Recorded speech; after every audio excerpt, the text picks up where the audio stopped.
আমরা এই মুহূর্তে আলোচনা করব ট্রান্সলেশন টার্মিনেশন সম্বন্ধে। ইতিপূর্বে আমরা ট্রান্সলেশনে tRNA amino acylation, translation initiation, translation ইলঙ্গা সম্বন্ধে জেনেছি।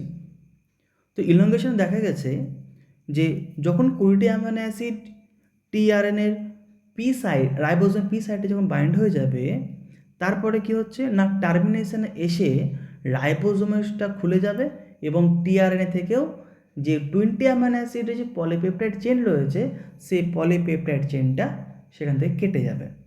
এই হলো টার্মিনেশন।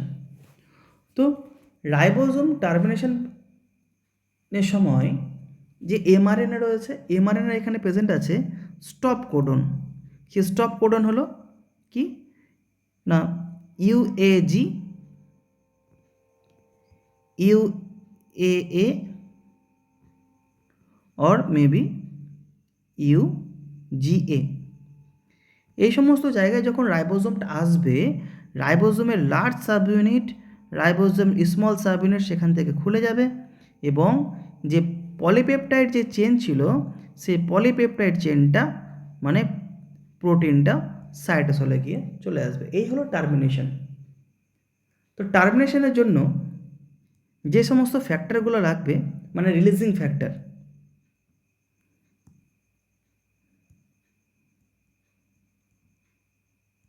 রিলিজিং ফ্যাক্টর সেগুলো কি কি? রিলিজিং ফ্যাক্টর ক্লাস 1-এ releasing factor 1, releasing factor 2, class 2-তে রিলিজিং ফ্যাক্টর 3। এরপরে রয়েছে যে রাইবোজোম এখান থেকে খুলে যাওয়ার পরে আবার কি রাইবোজোম আবার রিসাইক্লিং হবে, আবার টিআরএনএতে লোড হবে। সেই এনজাইমকে বলবো আমরা ট্রান্সলোকেজ। ট্রান্সলোকেজ সে ট্রান্সলোকেজ যে ফ্যাক্টর সেটি হলো ইএফজি এবং এর সাথেই রাইবোজোম রিসাইক্লিং ফ্যাক্টর সেটি হলো RRF। তাহলে আমরা দেখব টার্মিনেশন কীভাবে হচ্ছে।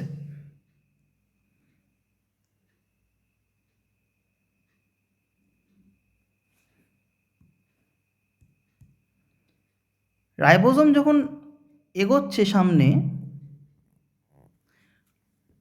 এই এমআরএনএর মধ্যে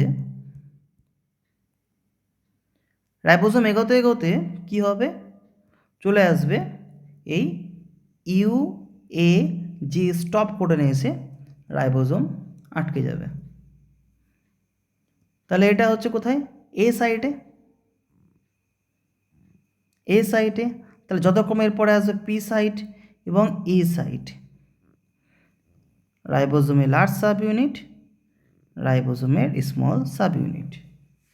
এই চলে আসলে স্টপ কোডন ইউএজি। এই ইউএজি স্টপ কোডন হতে পারে বা ইউজি হতে পারে, ইউএ হতে পারে। এখানে আর কোনো টিআরএনএ বাইন্ড হবে না।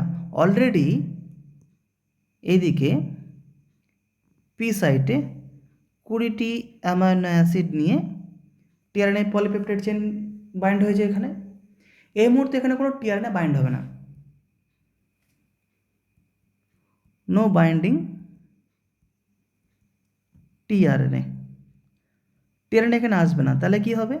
সেইখানে যে যথাক্রমে releasing factor 1, releasing factor 2, releasing factor 2 এর একসাথে হতে পারে এবং রিলিজিং ফ্যাক্টর 3 এসে বাইন্ড করবে। তাহলে এখানে এসে বাইন্ড করছে সেই মুহূর্তে রিলিজিং ফ্যাক্টর 1, রিলিজিং ফ্যাক্টর 1 আর রিলিজিং ফ্যাক্টর 2। এরপরে রিলিজিং ফ্যাক্টর 1 আর রিলিজিং ফ্যাক্টর 2 বাইন্ড হয়ে যাওয়ার পরে এর সাথে সাথে বাইন্ড করবে রিলিজিং ফ্যাক্টর 3। বাট রিলিজিং ফ্যাক্টরকে বাইন্ড করার জন্য এখানে রয়েছে জিটিপি। জিটিপি সে কী করবে? রিলিজিং ফ্যাক্টরকে লোড করবে।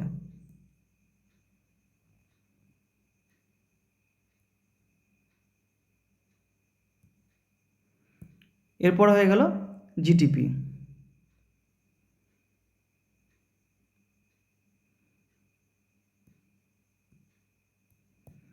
রিলিজিং ফ্যাক্টরকে লোড 3কে লোড করার পরে রিলিজিং ফ্যাক্টর জিটিপি দেন কনভার্ট হবে কোথায়, না জিডিপিতে।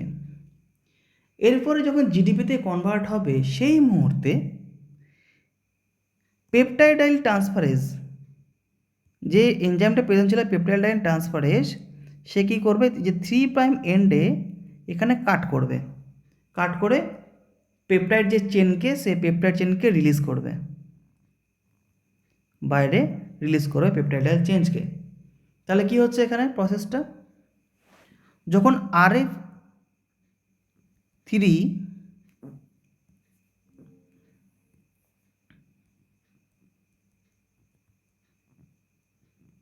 জিটিপি থেকে জিডিপি বন্ড করে নিল, সেই মুহূর্তে পেপটাইডাইল ট্রান্সফারেজ অ্যাক্টিভেশন হলো, পেপটাইডাইল ট্রান্সফারেজ অ্যাক্টিভেশন। এই পেপটাইডাইল ট্রান্সফারেজ অ্যাক্টিভেশনে কি করবে,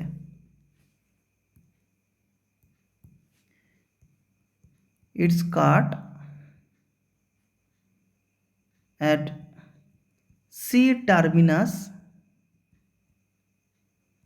end of polypeptide site, polypeptide end of 20 amino acid and release, মানে 20 অ্যামিনো অ্যাসিড যে পলিপেপটাইড চেন আছে, সে পলিপেপটাইড চেনকে কাটবে এবং রিলিজ করবে। দেখা যাবে এইভাবে, এই যে 20টি অ্যামিনো অ্যাসিড যার রয়েছে এন টার্মিনাস, তার সাথে লাস্ট হচ্ছে সি টার্মিনাস, সি টার্মিনাস এন্ডে সি ডবল বন্ডও কার সাথে বাইন্ড আছে, না টিআরএনএ শেষ প্রান্তে। টিআরএনএ শেষ প্রান্তে কী রয়েছে, এ সাইটে রয়েছে, সরি সি এ সাইটে রয়েছে, অ্যাডেনিন সাইটে রয়েছে, তাহলে এটা অ্যাডেনিন মলিকিউল OH, আর এ রয়েছে টিআরএনএ, যেটি 5' এন্ড। এই টিআরএনএর প্রান্তে এই যে পেপটাইডাইল ট্রান্সফারেজ যখন অ্যাক্টিভেশন হবে, মানে RF3 যখন জিটিপি থেকে জিটিপি ফর্মেশন হয়ে যাবে, সেই মুহূর্তে পেপটাইডাইল ট্রান্সফারেজ অ্যাক্টিভেশন হবে। অ্যাক্টিভেশন হওয়ার পরে কোথায় কাট হবে, না সি টার্মিনাস এন্ডে কাট হবে। এবার যখন সি টার্মিনাস এন্ডে কাট কে করবে, পেপটাইডাইল ট্রান্সফারেজ,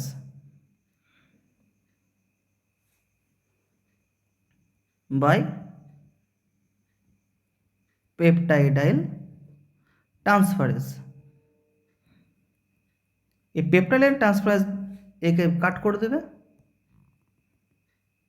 কাট করার পরে সে পলিপেপটাইড চেনকে রিলিজ করবে কোথায়, না সাইটোসলের মধ্যে।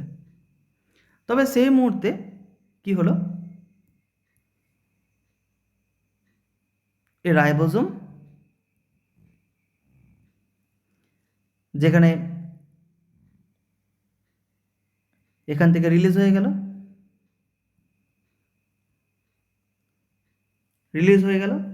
এবং এই মুহূর্তে কি বসেছিল, RF, এখানে বসেছিল হচ্ছে RF1 আর RF2, এর সাথে ছিল হচ্ছে RF3, বাট RF3 কিসে কনফার্মেশন চেঞ্জ হয়েছে, RF3-র মধ্যে জিডিপি কনফার্মেশন চেঞ্জ হয়ে গেছে।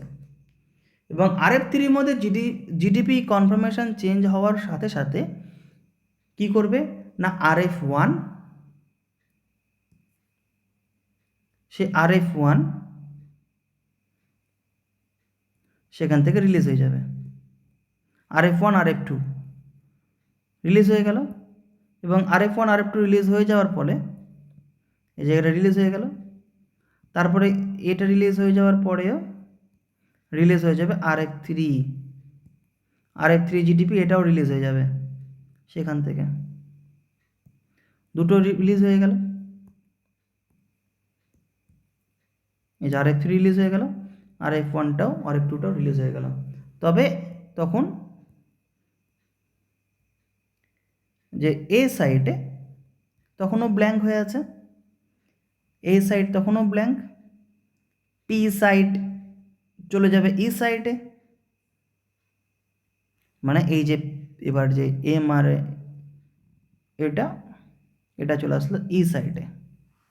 ঠিক আছে, এবার ই সাইটে এসে কী হবে, আমার অলরেডি তো রিলিজ হয়ে গেছে, হতে পারে সামনে এন্ডে আসবে, তখন এরপরে বাইন্ড করবে কি না releasing factor, ribosomal releasing factor, সেটি হচ্ছে ট্রান্সলোকেজ এনজাইম, সেটা এরপরে বাইন্ড হবে ribosomal recycling factor RRF, ribosomal releasing factor,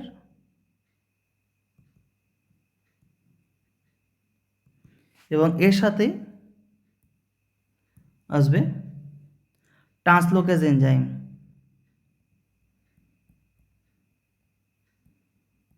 EFG, GTP ফর্মে এর মধ্যে লোড হবে, এরপর ট্রান্সফরমেশন চেঞ্জ হবে জিটিপিতে, এবার জিটিপি থেকে যখন জিডিপিতে চেঞ্জ হবে তখন এই এমআরএনএর মধ্যে এমআরএনএর সাথে যে রাইবোজোম আছে এদের মধ্যে কনফরমেশন চেঞ্জ হবে, কনফরমেশন চেঞ্জ হওয়ার ফলে এই রাইবোজোমের দুটি সাব ইউনিট সেই মুহূর্তে খুলে যাবে বাইরে।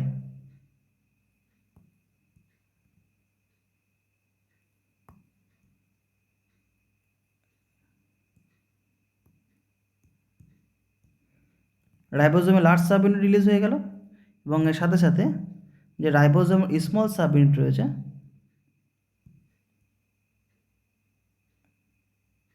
সেই স্মল সাব ইউনিটটাও রিলিজ হয়ে যাবে, এর সাথে সাথে এমআরএনএও বাইরে এগিয়ে যাচ্ছে এবং সেখান থেকে দুটো সাব ইউনিট রিলিজ হয়ে গেল, রাইবোজোমের লার্জ সাব ইউনিট এবং রাইবোজোমের স্মল সাব ইউনিট। রাইবোজোমের large sub unit small sub unit release হয়ে যাওয়ার পরে আবার সে এখানে বাইন্ড হবে এই সাইডে এখানে IF3, আবার সে রাইবোজোমকে বাইন্ড করে কন্টিনিউ করবে। এই হলো টার্মিনেশন অফ ট্রান্সলেশন।